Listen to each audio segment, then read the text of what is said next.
இருந்தாலும் உன்கிட்ட ஏன் பேசுறேன் தெரியுமா? மற்ற டெய்லர்ஸ் கிட்ட இல்லாத ஒரு குவாலிஃபிகேஷன் உன்கிட்ட இருக்கு. ஐ மீன் உன்னோட ஞாபக சக்தி. That's amazing. எங்கேயோ எப்பவோ பார்த்தத கொஞ்சம் கூட மாறாம அப்படியே டிசைன் பண்ணி ஸ்டிச் பண்ற அந்த குவாலிட்டி எனக்கு பிடிச்சிருக்கு. மன்னிக்கணும், எனக்கு காப்பி அடிக்கிற பழக்கம் இல்லை. ஓ, என்ன படிச்சிருக்க? Fashion technology, fashion designing? இல்லைங்க, எல்லாமே அனுபவ அறிவு தான். அனுபவம். எதுவுமே பழகாம எதுவுமே படிக்காம நீங்களா சொந்தமா எல்லாத்தையும் கற்பனை பண்ணி உருவாக்கிடுவீங்க, அதானே? சி, உன்ன மாதிரி டெய்லர்ஸ் எல்லாம் எங்களை மாதிரி பெரிய பிராண்டுக்கு ஒரு தலைவலி. நாங்க டிசைனர்ஸ்க்கு லட்சமா சம்பளம் கொடுத்து கோடி கணக்குல இன்வெஸ்ட் பண்ணி எங்க பிராண்ட மார்க்கெட்டுக்கு கொண்டு வந்தா உங்களை மாதிரி லோக்கல் டெய்லர்ஸ் அக்கம் பக்கத்துல இருக்கிற ஆளுங்க எல்லாரையும் உங்க சென்டிமெண்ட்டை வச்சு லாக் பண்ணி எங்க பிசினஸையே கிரஷ் பண்ண பாக்குறீங்க. நாங்க பிசினஸ் எப்படி டவுன் ஆச்சுன்னு ஸ்ட்ராட்டஜி டீம் கூட உட்கார்ந்து மண்டைய பிச்சுக்கிறோம். எனக்கு யார் பிசினஸையும் டவுன் ஆகணும்னோ இல்ல யாரையும் தோக்கடிக்க வைக்கணுங்கிற எண்ணமும் இல்ல. என்ன நம்பி வரவங்களுக்கு அவங்களுக்கு பிடிச்சதை தச்சு கொடுப்பேன். எப்படி? புரியல. இன்னைக்கு இருக்கிற மாடர்ன் வேர்ல்டுக்கு ஏத்த மாதிரி எப்படி டிசைனர் ரெடி பண்ணலாம், யார மாடலா வச்சு மார்க்கெட் பண்ணலான்னு பணத்தை கொட்டி யோசிச்சுக்கிட்டு இருக்கிறத ஏதோ ஒரு தெருவுல 8x8 சைஸ் கடையில உட்கார்ந்துகிட்டு எதுவுமே பழகாத நீ செய்வியா? இதெல்லாம் நம்புறதுக்கு நான் என்ன முட்டாளா? எங்க டிசைன் முழுக்க காப்பி அடிச்சு 200-300 சம்பாதிச்சு என்கிட்டயே அது இல்லைன்னு உன்னால எப்படி சொல்ல முடியுது? உன்ன மாதிரி எங்க பிசினஸ நச்சரிச்சு கெடுக்கிற பூச்சிங்களை எல்லாம் அப்பப்போ தலையில ஓங்கி அடிச்சு மூலையில தூக்கி போடணுமா இல்லையா? அதான முறை. நீ என்ன பண்ற? கடைக்கு ஒரு பெரிய பூட்டா வாங்கி பூட்டிட்டு நாளைக்கே இந்த கம்பெனிக்கு வேலைக்கு வந்துரு. உனக்கு மாச சம்பளம் 50,000. 50,000. ஓகே?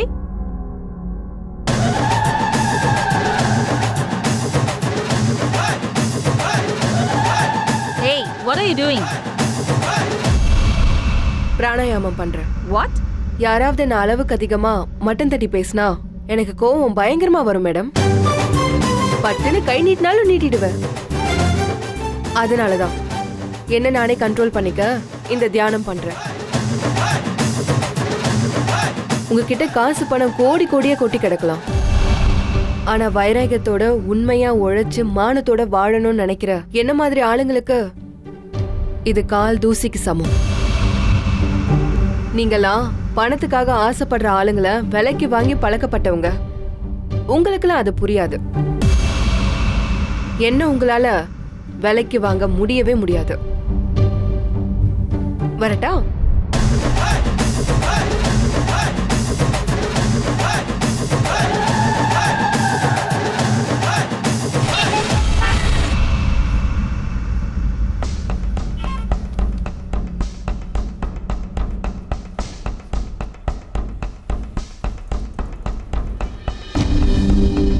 அவங்க கிட்ட பணம் இருக்கட்டும், கடல் மாதிரி ஆபீஸ் இருக்கட்டும், எனக்கு என்ன?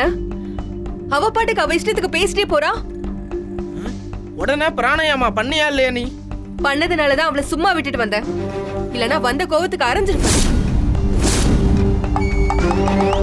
நம்ம கடையை பத்தி தப்பா பேசுறா. அக்கா, அதெல்லாம் பணக்காரங்களுக்கு பிறவிலே இருக்கிற ஆணவம். அவ பணத்தையும் ஆணவத்தையும் அவளோடய வச்சுக்கணும்.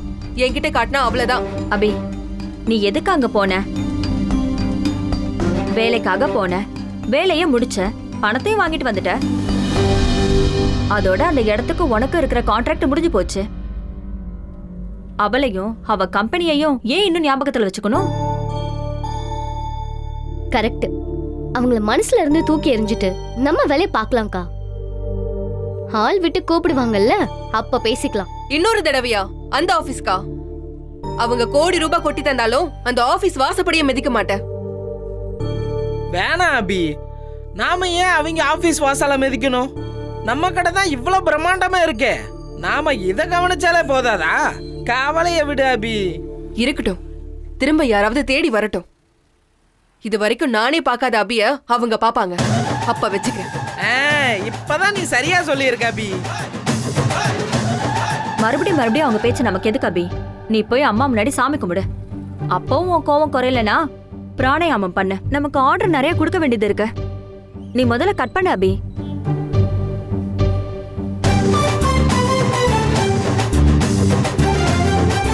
ஆஹா, அபி பிராணாயாமா பண்ண ஆரம்பிச்சிருச்சே. சரிதான்.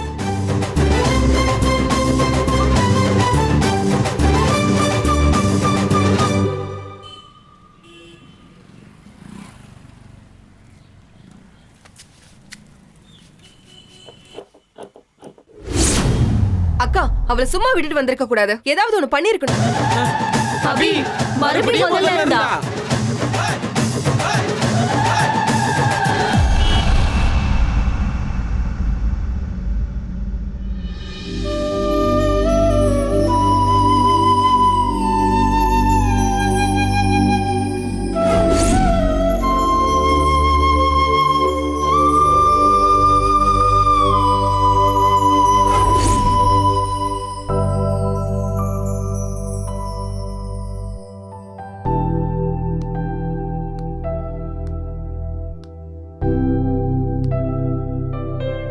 Ashok, Ma? good. Your choice is right. Subhadra, yes ma'am. அந்த பொண்ணோட பேர் என்ன? மேம் அபி டெய்லர். அபி டெய்லர். அந்த பொண்ணோட வேற போட்ஸ் தெரியுமா? தெரியும் மேம். எவ்வளவு பே பண்ணீங்க? 20,000. Just 20,000? Yes ma'am.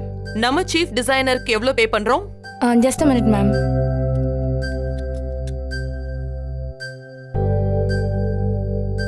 1 lakh ma'am. ஒரு டிசைனுக்கு மட்டும் தானே? ஆமாம்மா, அது வேஸ்ட், டோட்டலி வேஸ்ட். இந்த டிசைன் எவ்வளோ யூனிக்காக இருக்கு பாருங்க. வெறும் 1 hour தாம்மா. 1 hourல இவ்வளோ யூனிக்கா, இவ்வளோ பர்ஃபெக்டாக யாராலையுமே ஸ்டிச் பண்ண முடியாதுமா. பேசு அசோக், அந்த பொண்ணை கூப்பிட்டு பேசு. இவ்ளோ லோ காஸ்ட்ல இவ்ளோ அழகா டிசைன் பண்ணி டெமோ பண்ணி காட்டுற டிசைனர் கம் டெய்லர் கிடைக்கவே மாட்டாங்க. அதுவும் உனக்கு இருக்கிற 15 நாள்ல. சாரி, ஒரு நாள் முடிஞ்சு போச்சு. இன்னும் 14 நாள்ல. Sorry ma'am, sorry sir. என் அனாமிகா மேம் வர சொன்னாங்க, மறந்துட்டேன். I have to go. You can go. Ashok, உனக்கு சின்ன வயசுல இருந்தே ஹார்ஸ்னா ரொம்ப பிடிக்கும்ல?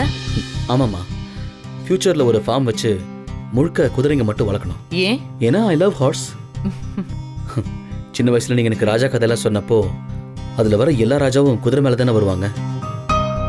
நான் கூட உங்ககிட்ட ஏன் எல்லா ராஜாவும் குதிரையில் வராங்கன்னு நான் கேட்டேன். அழகும் கம்பீரமும் குதிரையை தவிர வேற எந்த அனிமல் கிட்டயும் இல்ல. அதனாலதான் குதிரை மேல உட்காந்துட்டு வர ராஜாவும் கம்பீரமா தெரியுமா. அதே மாதிரிதான் குதிரை கிட்ட இன்னொரு ஸ்பெஷாலிட்டி இருக்கு. அது ஓட ஓட உடம்பு சூடாகும், வேகம் அதிகமாகும், புத்தி நிதானமாகும்.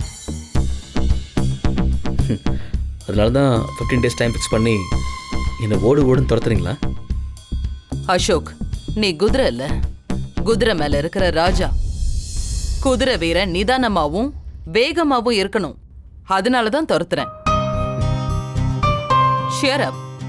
நாளைக்கு அந்த பொண்ணு இங்க வேலைக்கு வரணும். வரவே. அப்புறமா பாக்குறேன்.